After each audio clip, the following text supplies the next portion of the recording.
অনুমোদন হয়ে গেলে মনে করা হতো যে টাকা অনুমোদন হয়ে গেছে, বাস সব শেষ, এবার আমরা মন্ত্রণালয়ে মনের আনন্দে সব করতে থাকি। কিন্তু আমাদের আসল দুর্বলতা যেটা দেখা গেছে যে আমরা এত যে প্রক্রিয়ার ভিতর দিয়ে প্রকল্পগুলো গিয়েছে, শেষে বাস্তবায়নে গিয়ে কিন্তু প্রকল্পের যিনি পরিচালক, পিডি বলা হয়, আর রাজনৈতিকভাবে প্রভাবশালী ব্যক্তিরা, ঠিকাদাররা মিলে প্রকল্প যাই যেভাবেই অনুমোদন বা পরীক্ষা নিরীক্ষা হোক না কেন, তারা তাদের মতো করে এগুলো বাস্তবায়ন করতে থাকতেন। এটা একটা বড় কারণ, যে কারণে প্রকল্পগুলো দ্বিতীয়, তৃতীয়, চতুর্থবার আবার সময় বাড়াতে হয়েছে, অর্থ বরাদ্দ বাড়াতে হয়েছে।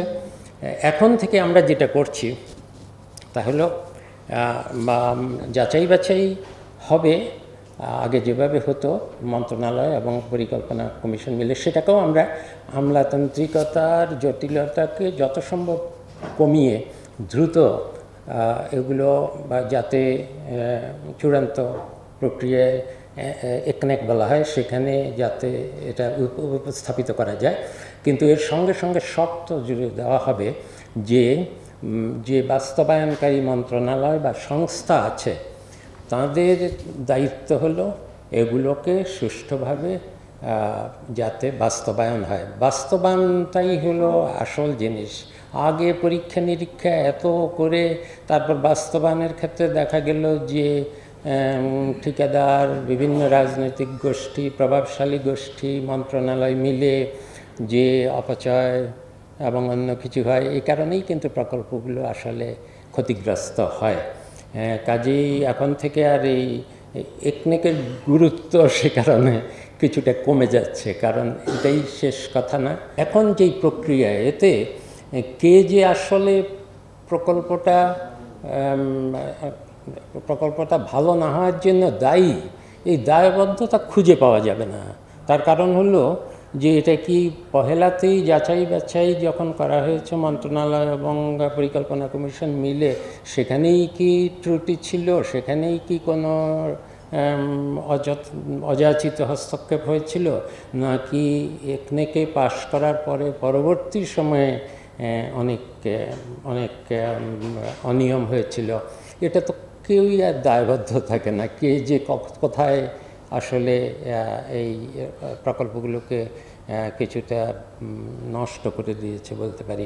প্রকল্পগুলো কেন নষ্ট হলো, কেন এতবার সময় বাড়াতে হলো এবং কেন এতবার অর্থ বরাদ্দ দিতে হলো, বাড়তি অর্থ বরাদ্দ দিতে হলো, এবং কেন কিছু কিছু বড় বড় প্রকল্পের খরচ আন্তর্জাতিক যে হিসাব তার থেকে ৩-৪ গুণ কেন বেশি হলো, সেটার জন্য আলাদাভাবে বড় বড় প্রকল্পগুলোর জন্য যাতে কেন হলো সেটার জন্য অন্য জায়গায় আরও কাজ হচ্ছে।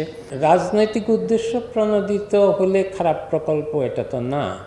যে কোনো রাজনৈতিক সরকার তো রাজনৈতিক বিবেচনাতেই প্রকল্প নেবে।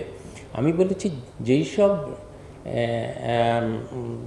স্বার্থগোষ্ঠীর এর পেছনে থাকে, রাজনৈতিক মদতপুষ্ট স্বার্থগোষ্ঠীর জন্য অনেক প্রকল্প হয়তো নেওয়াই হয়, অথবা ভালো প্রকল্প নিলেও সেগুলোকে অপচয় করা হয়, দুর্নীতি হয়। আমরা সেগুলোকে বলছি যে রাজনৈতিক প্রকল্প আমি বলবো না, আমি বলবো যে অপরাজনৈতিক প্রকল্প। এগুলো যদি খুব দরকারি মানে না হয়, যেগুলো থেকে বেশি সুফল পাওয়া যাবে না অথচ নেওয়া হয়েছে কোনো একটা বিবেচনায়, সেগুলোকে অনেক তাড়াতাড়ি বোঝা যায় সেগুলো কোনগুলো।